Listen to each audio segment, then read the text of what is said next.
YouTube, good morning, good evening, good afternoon. I don't know what time you're going to be watching this, but just figured I covered all the bases. So today we're going to be talking about the 2025 CF Moto, my bad, excuse me. I haven't seen a lot of videos on this bike, so I figured that I'll cover it. And then the videos that I do see, it's the black and red. This is the beautiful Nebula white and red. This is the choice that I decided to go with. It took a while to find this color because, like I said, it's crazy. You don't see any videos about it, but they was always sold out of the white ones somehow. Mind blown. I had to go to two different motorcycle dealers in order to grab this one because they all only had the black one. But anyways, my name is K.O. King. You could call me King. And yeah, we're going to get into talking about this 450ss 2025. So the reason why I got this bike is because I wanted something slower. I wanted to get back to my basics. I've been riding sport bikes for almost a decade now, and literally I started on a 600. I rode the 600 for maybe a month or two, and then I jumped on a 750. Then I rode my 750 for, I want to say, I know it was under a year, and then I hopped straight onto a leader bike, and I haven't turned back. I had so many bikes, and after that, they all were leader bikes. I do have a ZX10 right now, also. So yeah, this will truly be my first beginner bike, I guess is what you want to call it. Some people call it a beginner bike, and some people just call it a bike to have fun with. And to me, this is in between. This is starting back at step one. And since I missed that, let's be honest, I missed that one, two, and three. I just hopped straight on and taught myself how to ride. So what this is going to do is it's going to teach me all my fundamentals and all my basics that I think I missed. Like, I'm not a bad rider. I feel like I'm pretty good already, but I know I could be better. Like, nobody just starts at 50 and could get to 100, right? Because then you're missing your 0 through 49 or your 1 through 49. But anyways, let's get to the bike. So this is a uh, what is it? CFmoto 450. I want to say it's 449 cc's is what it is. And the price that I bought it for was 5,500, a little over 5,500 cash out the door because I was doing a promotion for the sticker price was 3,700 was the promotion. So after all taxes, fees, and all that, I walked out with a little over 5,500 I paid, which I'm grateful because, like I said, I see people stories. I seen people, they actually showed me how much they paid for, and they're paying around 9,000, like easy 8 to 9,000 for this bike. So for me to get it for 5,500 out the door, I am grateful. I am blessed. I feel happy. I feel like I got a steal of a lifetime for a brand new bike that has 0 miles on it. Like, I still have my tag on there that shows new. But I had this bike for a week, and I'm at I want to say little over 500 miles on here. And when I first started riding it, for me, it was my first day, it was a little hard because when I first hopped on the bike, right, I'm riding it like it's a leader bike. As soon as I hop on, it's like I'm about to fall off because it's so light. This bike is, I want to say, 380 pounds wet. It might actually be lighter than that. But whenever I first hopped on and I went into a turn, the whole bike just moved on me. It was just like instant, boom. And I was like, oh my goodness, like this thing is light. And I had to rethink, like, wait a minute, I'm used to riding a 450-pound bike that's a little bit more aggressive whenever you turn, like you got to actually lean into it or whatnot. So that was my first thing about this bike. So I was like, okay, let me slow it down. And then the second thing was there is, and mind you, I don't. I love the bike. So what I say, I don't mean to make it a negative way. You just got to understand, from a leader bike to a beginner bike it is a big. I can actually say that now. People that say there's no difference, they're lying and they don't know what they're talking about. Like, the difference from my ZX10 to this is light years away. Like, it's a big jump. But like, for example, my clutch. This is light. I can do this with one finger. I don't even think this is a pound. Like, this is crazy. This is very crazy. Like, I don't even know that I have it pushed in. When I first started to push this in, I'm pretty sure I couldn't go no further. And on the ZX10 is heavy. Like, it takes about a good 4 fingers to pull that thing in.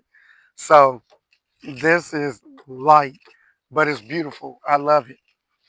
But whenever I'm starting to go, I used to be at about 4K because I'm at my point, my bite point, but the bike isn't moving because it's very low on power, right? I'm used to a bike dragging you whenever you release, and then you're automatically off at about 1.5, 2K RPM. So that was like the biggest difference. It took me, I think I went to a parking lot and I practiced for like 10 minutes to find the friction zone of the clutch release. So that was my biggest thing. Then whenever I figured it out, it was smooth sailing. I mean, I still beat myself up from time to time because I'm hitting the gas at the same time I'm releasing. And like I said, there's no power here, so it takes a while for the bike to catch up to what I'm doing. And that's an operator error. That has nothing to do with the bike. That's everything that has to do with me. So that's that. That's that point of my experience on this bike. The second thing is the speed. I was trying to go for the speed and it wasn't there.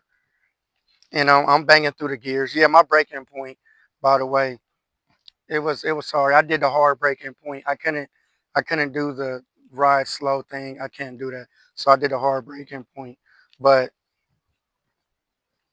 just the speed, there was nothing. I mean, now I got better, but you gotta think, on my leader bike, I could be in first gear literally the whole day. I wouldn't recommend it, but I could. I could be in second gear the whole time. So from that to beginner, you got to switch a lot more gears, especially like your first gear. That red line, that RPM comes so fast at like 20, 30 miles on this bike. Then you got to switch to second. Second's going to get you about 40, 45, maybe 50. Then you got to switch to third, to where I could do all that on my leader bike within first gear. Like, I don't have no time. So now I got to pay attention. I got to listen, and my time management on my gear selection is what I got to do on this bike for me relearning. But I think the most I have to use in the city, I have to go up to five gears. Three will be pushing it. My RPMs will be high. Four, it'll be okay. But five, I'm low on the RPMs and I'm saving the most gas. But I go up to sixth gear anyways. Use it as an overdrive whenever I'm in the city. On the highway, excuse me, you do have to use all the gears, but that's where the fun kicks in, right? Like, you're coming from first, second, third, fourth, fifth, and so on. But like I said, everything comes fast. The fastest I went on this bike so far is 100, but I usually average around 40 miles per hour on the bike. So that's cool. And then the brakes. The brakes are fantastic. I don't have no argument on the brakes. And then let's not forget, for 5,500, I get Brembos. You get Brembo brakes. on a 450. Do you need it? I don't know. Am I glad to have it? Yep, I sure am. And another thing that people complain about that I see is the seat. I have no issue with this seat whatsoever. I think it feels good. I do, honestly. But then, like I tell people, I don't know if my comparison is fair because I'm the same guy that drove a 2013 Gixxer 750 for 18 hours from Kansas all the way to South Carolina. Okay, I did that. So, and the ride was it was nice. I didn't feel uncomfortable or anything on that bike. So I tell people like I don't know if you want to go off of me because I'm just weird. I'm weird like that. Like I love sport bikes and I don't get uncomfortable. Plus I'm short. I'm 5'5". So maybe the way that the bikes fit me is going to be way different than a bike that fits somebody that's 5'8", 6 foot. You know, they're more crunched up. So you do got to take that into consideration. And talking about that, the pegs, this bike, it do make me feel crunched up. I think the pegs might be too high.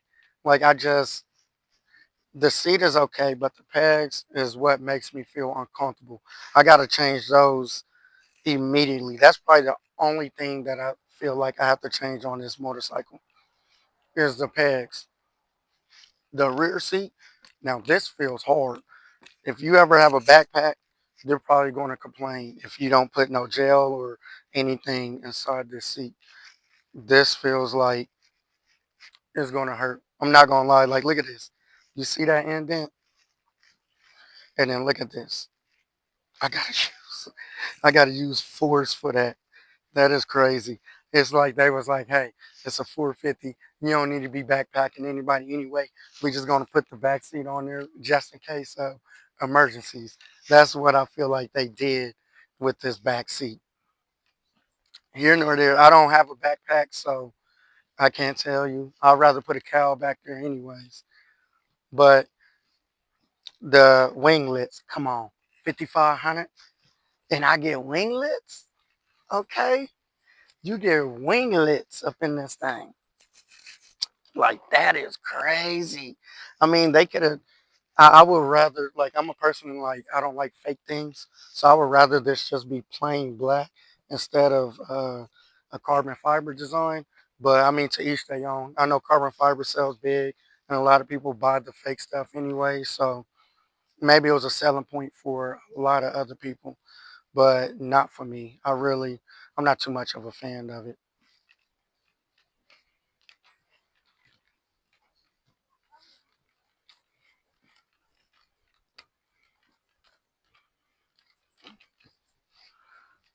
Okay.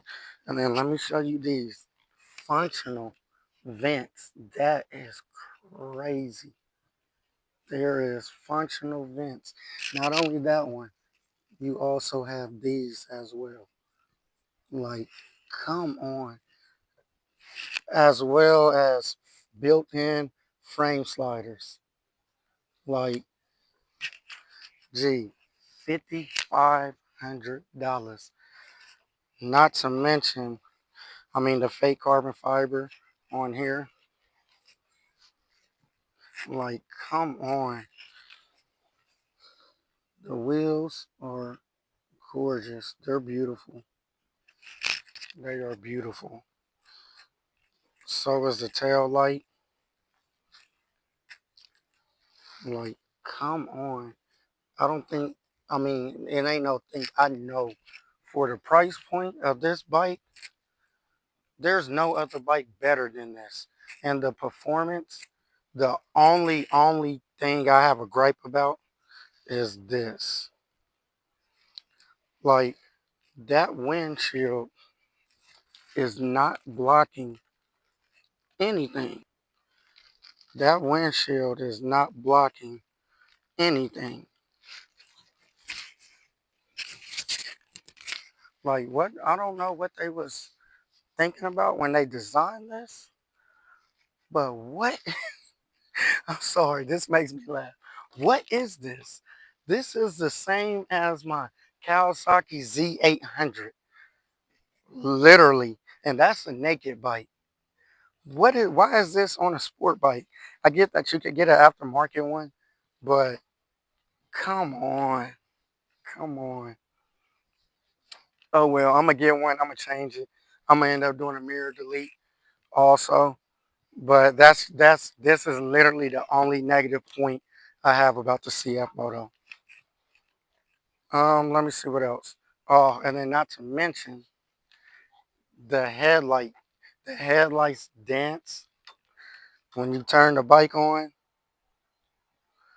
The tail light pulses. Then you got a beautiful image up here on the screen, which I'll show you that too. And that's another thing. Come on, you get a whole display up here, and then not to mention you also get. Uh, Not to mention you also get this. I haven't bought it yet because I don't want to mod the bike until after 1,000 miles. But what this is you could get charger ports for this motorcycle, and you could just charge your phone. So that is probably the best. Come on, $5,500. Like, I mean, of course, y'all probably won't get it for that, but still 8 grand. Like, say you get it for 8 grand. Come on, come on. Then the crazy part is I was going to change these out right here. They're actually solid. I think I'm gonna keep the factory levers and the factory uh, levers. Yeah, I think I'm gonna keep these. Like they're nice. They're nice and smooth. Do you see how easy this is? Look, they're nice and smooth. Like there's if it's not messed up and it's not ugly, there ain't no need to change them. Like they work great, better than I even expected. So let's get into this tachometer real quick. Let me unlock it for you. Move this straight. Turn this on. Oh yeah, ABS. I forgot to mention it also has ABS on there. So I have 583 miles. I'm gonna do my first oil change at 600 miles. Oh, I have one more gripe. As you see, look at that. I'm gonna show you where that switch is. So literally about a good 50%. So about a good 50% of the time, I'm pulling my clutch in.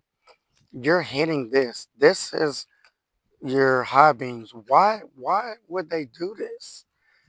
Like I don't I don't know. I do wish that would be changed and just put on here somewhere like normal because I don't care who you are. I have small hands, okay?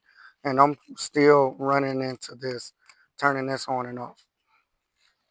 But anyways, come on. It has Bluetooth on here so I can control my music and everything. It's supposed to have navigation. I don't know how to do it yet, but I don't know. I'll figure it out one day. I'm going to continue watching videos. They got a kickstand. Uh, let you know that your kickstand is down. Kickstand indicator. It lets me know that my kill switch is off. It lets me know that traction control is off. Mind you, none of these lights are on here. Hold on. Let me start the bike. You got to start the bike and let it run for a little bit, and then all the lights will cut off. Ain't gonna wait that long, but then all the lights would cut off or whatever. But anyways, just a beautiful screen, beautiful. It lets me know right here on the info I have 158 miles left. I haven't played with the screen too much. See, it's letting you know that my phone is Bluetooth to it already. But let me see. I don't really play with it. But let me see what screens I can get to. Oh, I gotta hit this button. Come on now. All right, hit this. So you can change how you want it. Whenever you buy this like this, I don't really like that one. I like this one. It seems more sportier to me. You could change it to kilometers or miles per hour, connect multiple phones, set your brightness, trip reset. Oh yeah, you could also change your, you could put a speed indicator on there. So if you don't ever want to go like past 60 miles per hour, you can set this up and it'll like flash on here for you that you're going too fast. This is your traction control. I turned it off. So I'm guessing every time you turn the bike off and turn it on, it resets for you. Your gear change reminder, I think I got mine. I got mine at 8,000. Like I said, I did the hard break in. When you first buy the bike, it is at, I want to say 6,000 or whatnot. But 6,000 was just too much and I got tired of it alerting me. So I got out of it. Let me see what else we got. This one that tells you your miles info. It reads the bike for you, lets you know what's going on, tells you if you got a service coming up. You can sync your contacts to the bike, music, and then that's about it for that one. And then as you see, let me get back to the regular screen. And then as you see, it lets you know. I wish it gave the name of the temperature, but it lets you know if it's hot, if your engine is hot or cold or overheating. You got your fuel, and then you got your gear indicator right there, your time. Oh, and then the cool thing is it lets you know outside temperature. Yes, I am out here in 100-degree weather for y'all. 98 degrees. Probably feel like 101, 102. And I'm still wearing a little bit of gear just because. But hold on, let me turn this off. I don't know if I showed y'all what the screen looked like whenever you turn it on. But just in case I didn't, I'm going to do it again. Look at this. So beautiful. Just beautiful. Just a beautiful bike. Turn this back around. Do that. What else? What else about the bike? I know I want to do 1,000 miles on this bike before I even think about doing any mods. But as I said earlier, I'm pretty positive I'm going to do a mirror delete. I'm going to get the winglet mirrors. I'm definitely changing all of this because I need a sportier windshield that's going to actually do a little something or whatnot. So I am going to do that. What else do the bike think it needs? I think the bike needs, I might get red around instead of white for the frame sliders and then get additional frame sliders. You could plug this hole up. I'm gonna plug that hole, take those stickers. I don't like those stickers neither. That's the third thing I don't like about this bike. I don't like the stickers, just these ones. So I'm gonna change those. Of course, who's not gonna do a fender eliminator? Got to do that fender eliminator kit, and then I'm gonna get an exhaust for sure. So got to get the exhaust, and I know I turned the bike on earlier, but I'm gonna turn it on again just so you can hear. Hey, this exhaust sounds amazing. I just want to say that first off, because for a stop, it sounds amazing. I'll let you know. I went to bike night. Somebody had a S1000 BMW. They turned their bike on. It was quiet. Okay, for factory. From factory, this thing is amazing. Like, listen to it.